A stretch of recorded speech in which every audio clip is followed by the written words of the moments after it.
Este Café Con está presentado por Vélez.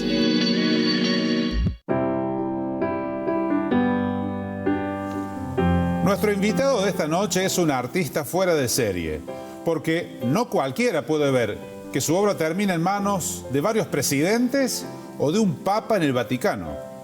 No se trata de una casualidad del destino. La vocación que lo llevó a consagrarse tiene que ver con su padre, su abuelo y varios antecesores que le dieron forma a un legado que viene desde 1750, cuando comenzó el primer taller familiar.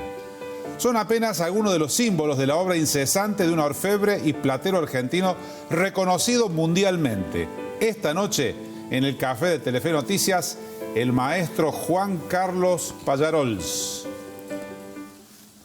¿Qué tal, Juan Carlos? ¿Cómo le va, Juan? ¿Qué tal? Muy bien. ¿Cómo les va? Bien, gracias por este rato con nosotros. ¿Cómo dice? Qué bueno compartir un café con ustedes. Bueno, muchas gracias. Qué lindo. Es de una familia, o pertenece a una familia de artistas, pero ¿de quién aprendió particularmente el oficio? Yo aprendí primero de mi abuelo. Ajá. Cuando yo era muy chiquito, no tenía 3 años, mi abuelo había quedado viudo, así que me tomó como su lazarillo.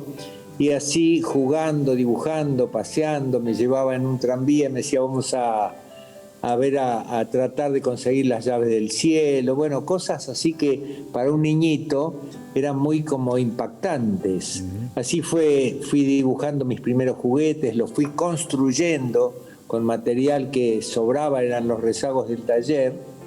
Y cuando me quise acordar era medio oficial.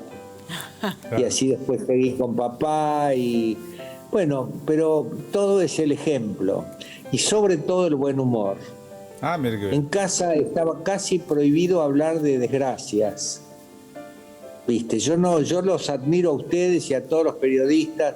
Durante muchos años, cuando hice el primer bastón de mando, que me perseguían un poco porque no querían que lo hiciera, y me iba al estudio de Radio Rivadavia con Néstor Ibarra y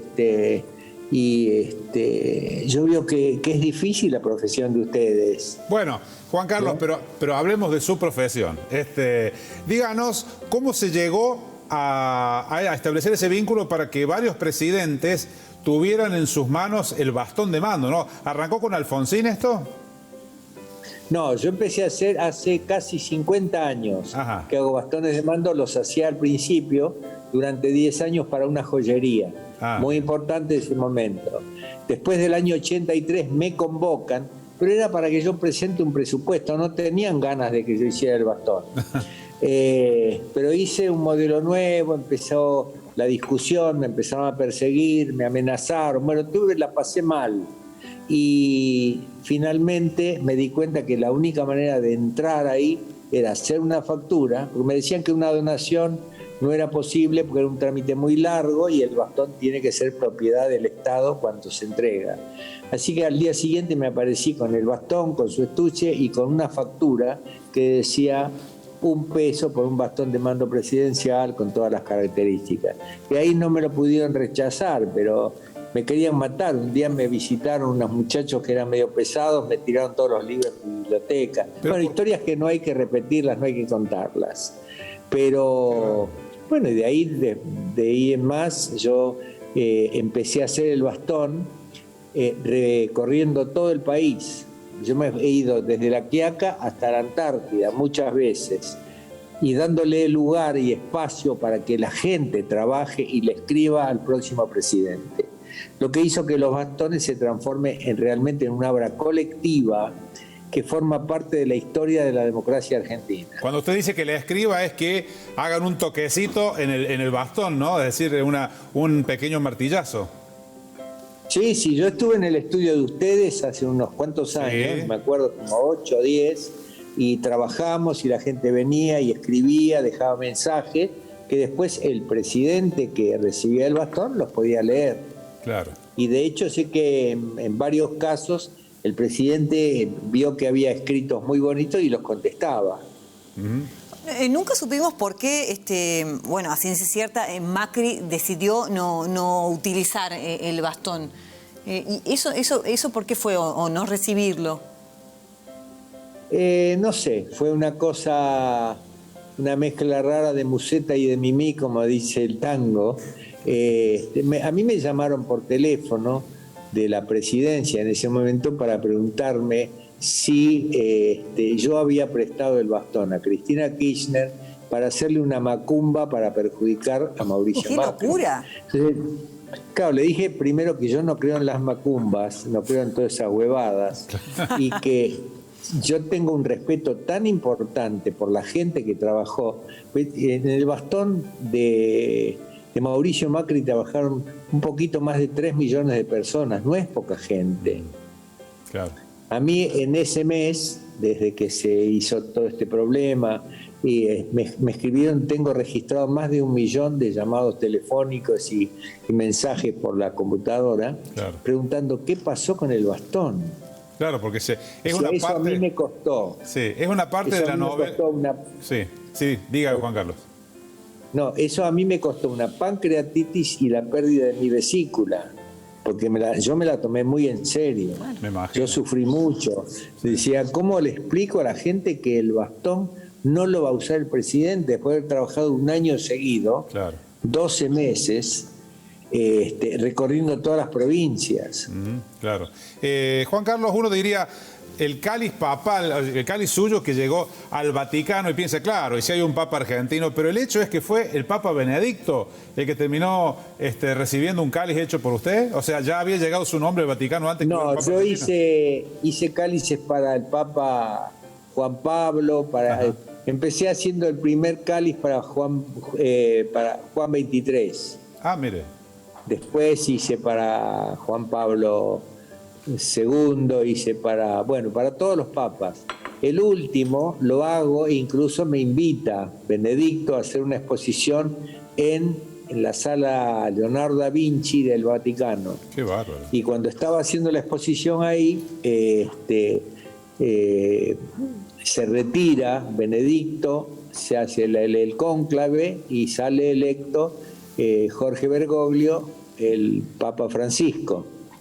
Así que de ahí ya tuvimos que hacer el cáliz, que yo recorrí de vuelta, me volví a Argentina, después fui a Roma, hicimos un cáliz que fue dedicado para el Papa Francisco, el Papa argentino. Claro. Juan, ¿cuál? O sea, sí, decime. Digo, ¿cuál fue su mejor obra, la que más disfrutó? Mis hijos. Después de sus hijos. Su obra de orfebre. Sí, muchas. Todos los trabajos que yo compartí con el pueblo argentino son las obras que a mí me llenan de el mayor orgullo, la participación, lo que ha servido para que los argentinos por momentos estemos mucho más unidos. Si el país no está todo lo bien que debe estar, es porque nos estamos peleando un poco. Entonces tenemos que empezar a amarnos, a querernos, a abrazarnos. Y para colmo ahora con la pandemia esta no ayuda. No ayuda, no se puede. Yo me abrazo con todo el mundo, te aclaro. Juan Carlos, usted cuenta recién que para que llegara el bastón aquel a Alfonsín, tuvo que inventar una factura de $1. Después que viajó por todo el país para hacer firmar a los argentinos un bastón. Es decir, ¿quién le paga todo ese tipo de trabajo? Es decir, ¿cómo se sostiene viajar por todo el país? Por ejemplo, ¿los bastones no los cobra? ¿Cómo es la cuestión detrás de la cuestión económica detrás de eso? Yo primero te quiero aclarar algo. Yo no soy proveedor del Estado, o sea, no tengo dónde recuperar nada. Claro. La gente que me conoce y que sabe cómo hago las cosas, me invitan, me dan nafta, me invitan a vivir en sus casas, me pagan el hotel. Lo hacemos que sea posible, claro, porque hay mucha gente patriota, hay mucha gente que ama la democracia y yo también lo hago. De paz, cuando yo voy viajando voy haciendo changas de mi trabajo, yo me la rebusco y sin manguear a nadie, pero sí recibiendo con dignidad y con humildad los que me ayudan, puedo recorrer todo el país. Tiene para escribir un libro, ¿no? Tranquilamente tiene para escribir un libro después de lo que nos está contando. Y la cantidad de gente varios. Varios. Tengo algunos libros. Seguro. Tengo escrito Bueno, pero escúchame, un día en Córdoba me lo pagaron ustedes. Ah, claro. Deberían saberlo. Somos partícipes. Sí, lo que no sabemos es la parte económica nosotros. Nos dio gusto participar de su trabajo, pero usted nos está revelando eso. Pero bueno, porque la verdad... Y además de estos trabajos para el Vaticano, para el Estado y demás, hace trabajos particulares como orfebre, me imagino. O sea, él tiene su taller para eso. Mira, yo ahora hace casi 40 horas que no duermo, porque tuve que trabajar ayer a la noche, hoy desde la mañana temprano, porque tenía 2 urgencias para cumplir con 2 trabajos importantes. Uno, justamente para este chico Novillo Ostrada, que falleció ayer, y mañana se le hace un homenaje en una cancha de polo. Entonces no son todo margaritas acá. Claro. Acá hay que ser responsable, yo amo mucho mi país, amo mucho a mis clientes, amo a la gente que aprecia mi trabajo y trato de devolver con amor, con afecto y con calidad toda la confianza que me depositan. Bien, bueno, Juan Carlos. Qué linda charla, grato momento, ya tendremos otra oportunidad, ¿no? De visita inclusive, porque dice que es abrazador. Sí, es abrazador. Sí. Bueno, cuando no esté la pandemia de por medio, se puede abrazar, lo vamos a recibir con mucho gusto, Juan. Pero yo con pandemia y todo voy y te abrazo. Ahí está, muy bien. Ahí está, lo esperamos acá. Nos ponemos el barbijo. La hermana Teresa, yo tuve la suerte de conocer y trabajar con la hermana Teresa de Calcuta, en la India. Y un día le pregunté, Teresa, ¿no tenés miedo de contagiarte la lepra? Tantos años lavando leproso. Me miró como si yo le hubiera tocado el traste, digamos, con esa una bronca dulce. Ajá. Y me dice, ¿no sabés que donde hay amor no hay contagio? Mire, ahí está, qué bueno, ahí está. Qué buena frase. Bueno. Juan Carlos, muchísimas gracias. Nos están metiendo mucho miedo, tenemos que estar atentos. Nos están metiendo miedo. Bien, pero hay que cuidarse, ¿eh? Así que le agradecemos, Juan Carlos. Carlos. Juan Carlos. Pero no te quepa la menor duda. Bueno. Un abrazo. Yo ya tuve el coronavirus. Ajá. Y tengo las 2 vacunas. Bien. Juan Carlos, lo esperamos para cuando se pueda venir a Córdoba. Muchas gracias. Un abrazo. Buenas noches. Ha sido un placer.